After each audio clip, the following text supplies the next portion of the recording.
एक और बहुत बड़ा परिवर्तन हम देख रहे हैं। ये परिवर्तन फ्यूचर की तैयारी से जुड़ा है। जब दुनिया में पहली औद्योगिक क्रांति शुरू हुई तो भारत में गुलामी की जकड़न मजबूत होती जा रही थी।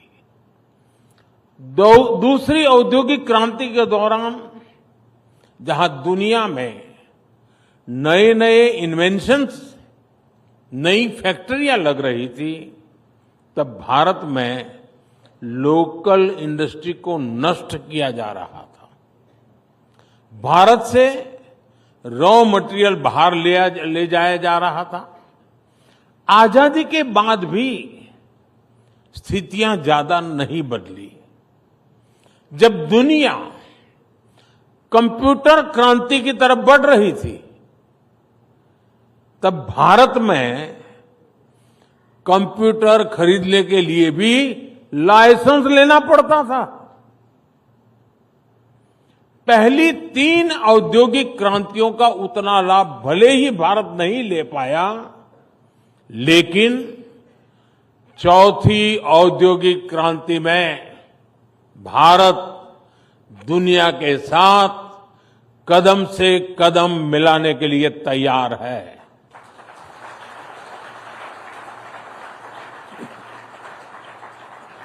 साथियों, विकसित भारत की यात्रा में हमारी सरकार प्राइवेट सेक्टर को बहुत अहम सहभागी मानती है।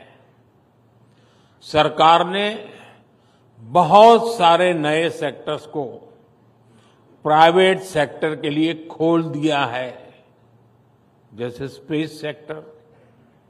आज बहुत सारे नौजवान,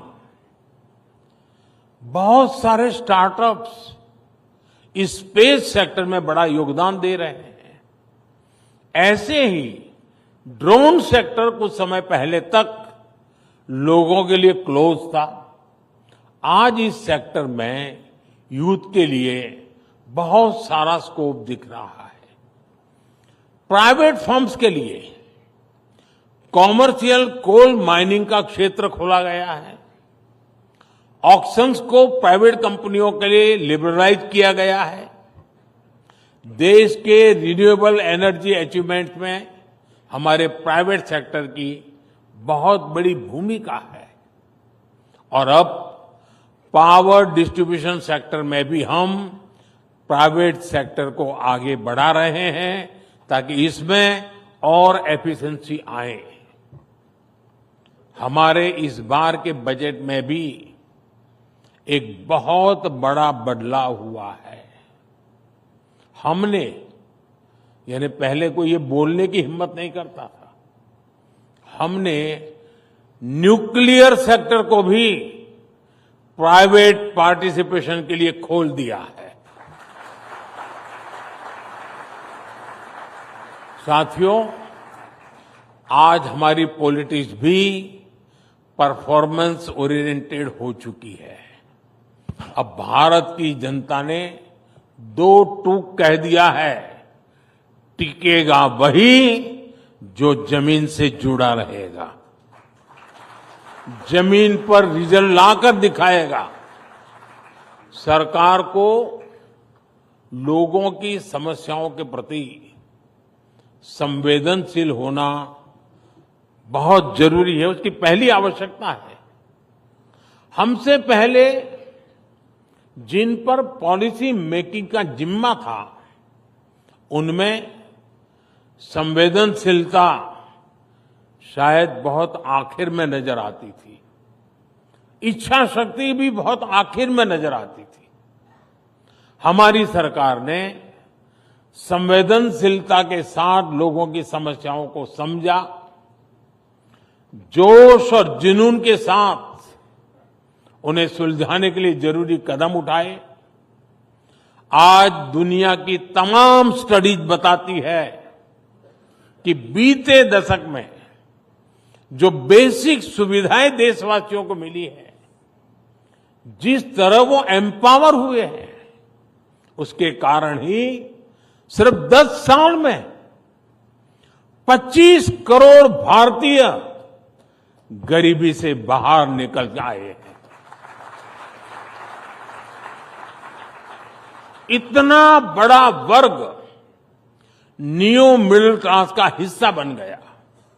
ये न्यू मिडिल क्लास अब अपनी पहला टू व्हीलर, अपनी पहली कार, अपना पहला घर खरीदने के सपने देख रहा है।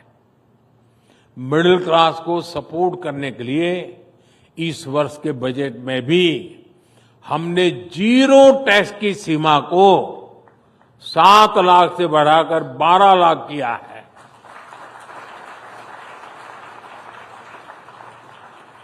इस फैसले से पूरा मिडिल क्लास मजबूत होगा। देश में इकोनॉमिक एक्टिविटी भी और बढ़ेगी।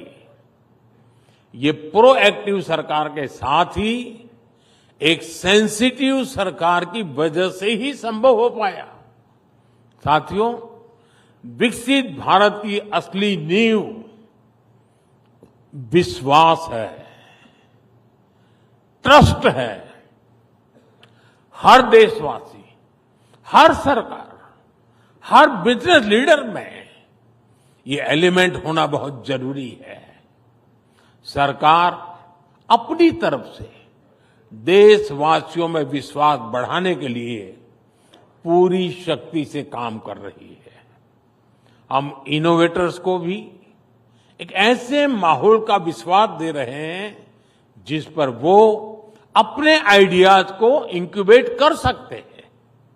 हम बिजनेस को भी पॉलिसीज के स्टेबल और सपोर्टिव रहने का विश्वास दे रहे हैं।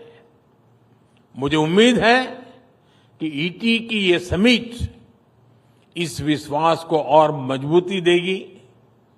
इन्हीं शब्दों के साथ मैं अपनी बात समाप्त करता हूं। एक बार फिर आप सभी को अपनी शुभकामनाएं देता हूं। बहुत बहुत धन्यवाद। If you like this video, then like, share and subscribe to Mirror Now.